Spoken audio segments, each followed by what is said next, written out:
ಸ್ವಾಮಿ ವಿವೇಕಾನಂದ ಶಾಲೆಗೆ ಹೈಕೋರ್ಟ್ನಲ್ಲಿ ಹಿನ್ನಡೆಯಾಗಿದೆ. ಅನಧಿಕೃತವಾಗಿ ಶಾಲೆಯನ್ನ ಶಿಫ್ಟ್ ಮಾಡಿ ವಿದ್ಯಾರ್ಥಿಗಳ ಜೀವನದ ಜೊತೆ ಚೆಲ್ಲಾಟವಾಡ್ತಾ ಇದೆ ಅಂತ ಹೇಳಿ ಶಿಕ್ಷಣ ಸಂಸ್ಥೆಯ ವಿರುದ್ಧ ಆರೋಪ ಕೇಳಿಬಂದಿತ್ತು. ಶಿಕ್ಷಣ ಇಲಾಖೆಯ ಅನುಮತಿ ಇಲ್ಲದೆ ಈ ಶಾಲೆಯನ್ನ ನಡೆಸಲಾಗ್ತಾ ಇದೆ ಅನ್ನುವಂತಹ ಆರೋಪ ಕೇಳಿಬಂದಿತ್ತು. ಶಾಲೆಯ ಕಳ್ಳಾಟವನ್ನ ನ್ಯೂಸ್ ಫಸ್ಟ್ ಬಚಾಬೈಲು ಮಾಡಿತ್ತು.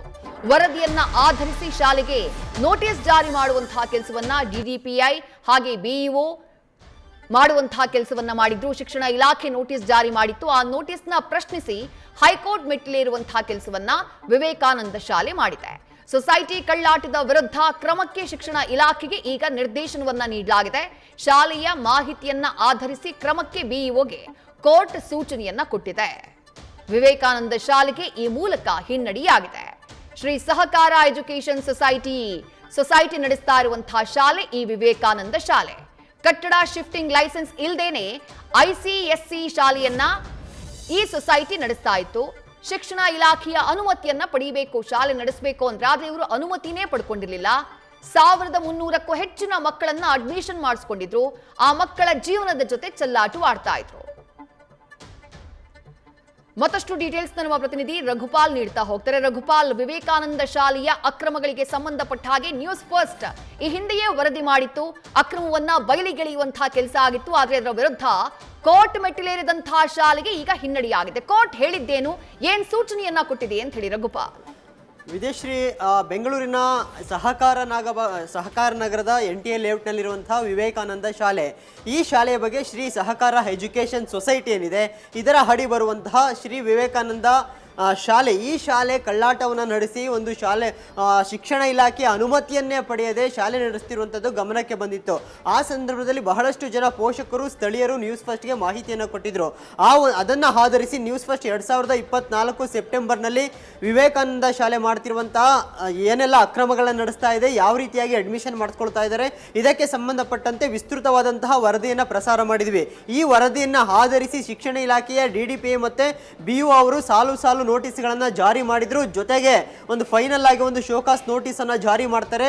ವಿವೇಕಾನಂದ ಶಾಲೆ ಅಂದ್ರೆ ಒಂದು ಸಹಕಾರ ನಗರದಿಂದ ಮತ್ತೊಂದು NTA ಲೇಔಟ್ಗೆ ಶಿಫ್ಟ್ ಮಾಡುವಂತಹ ಸಂದರ್ಭದಲ್ಲಿ ಕರ್ನಾಟಕ ಶಿಕ್ಷಣ ಕಾಯ್ದೆ ಏನಿದೆ ಆ ಕಾಯ್ದೆಯನ್ನು ಸಂಪೂರ್ಣವಾಗಿ ಉಲ್ಲಂಘನೆ ಮಾಡಲಾಗಿರುವಂಥದ್ದು.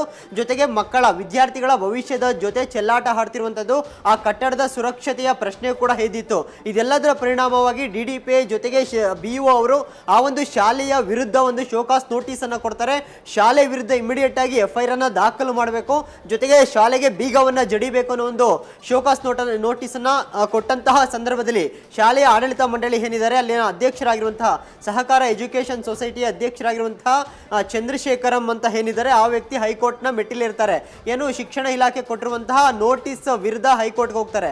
ಹೈಕೋರ್ಟ್ ಇದೀಗ ವಿಚಾರಣೆ ನಡೆಸಿದೆ. ಅವ್ರೇನೀಗ ಹೈಕೋರ್ಟ್ ನ ಮೆಟ್ಟಿಲೇರಿದ್ರು, ಅರ್ಜಿಯನ್ನು ಹಾಕೊಂಡಿದ್ರು. ಅದಕ್ಕೆ ಸಂಬಂಧಪಟ್ಟಂತೆ ಪ್ರತಿವಾದಿಗಳಾಗಿ ಶಿಕ್ಷಣ ಇಲಾಖೆ DDPI BO ಜೊತೆಗೆ ಶಿಕ್ಷಣ ಇಲಾಖೆಯ ಆಯುಕ್ತರು ಕೂಡ ಭಾಗಿಯಾಗಿದ್ರು. ಜೊತೆಗೆ ಅದನ್ನ ಪ್ರಶ್ನೆ ಕೂಡ ಮಾಡಿದ್ರು.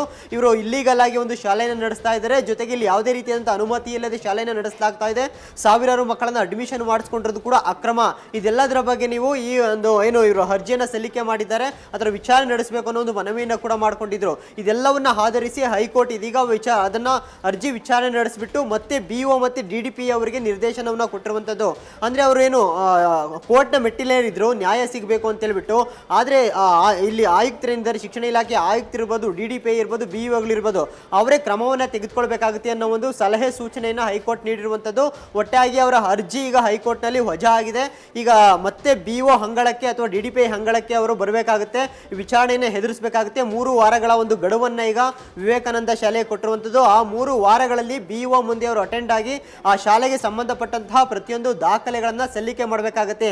ಈ ಹಿಂದೆ BO ಅವರು ಇದು ಅಕ್ರಮವಾಗಿ ನಡೀತಿದೆ ಶಾಲೆ ಅನ್ನೋ ಒಂದು ನೋಟಿಸ್ ಅನ್ನು ಕೂಡ ಕೊಟ್ಟಿದ್ರು. ಇದೀಗ ವಿವೇಕಾನಂದ ಶಾಲೆ ಯಾವ ರೀತಿಯಾದಂತಹ ದಾಖಲೆಗಳನ್ನ ಅಥವಾ ಮಾಹಿತಿಯನ್ನು ಒದಗಿಸ್ತಾರೆ ಕಾದ್ ನೋಡ್ಬೇಕಾಗಿರುವಂತದ್ದು. ಒಟ್ಟಾರೆಯಾಗಿ ಈಗ BO ಮತ್ತೆ DDPI ಗಳಿಗೆ ಸ್ವತಂತ್ರವಾಗಿ ಒಂದು ನಿರ್ಧಾರವನ್ನ ತೆಗೆದುಕೊಳ್ಳೋದಕ್ಕೆ, ಆದೇಶವನ್ನು ಪ್ರಕಟಿಸುವುದಕ್ಕೆ ಹೈಕೋರ್ಟ್ ಇದೀಗ ಸೂಚನೆ ನೀಡಿರುವಂತದ್ದು. ವಿದೇಶರಿ ನ್ಯೂಸ್ ಫಸ್ಟ್ ನಿರ್ಭೀತಿಯಿಂದ ನಿಮ್ಮ ಪರವಾಗಿ.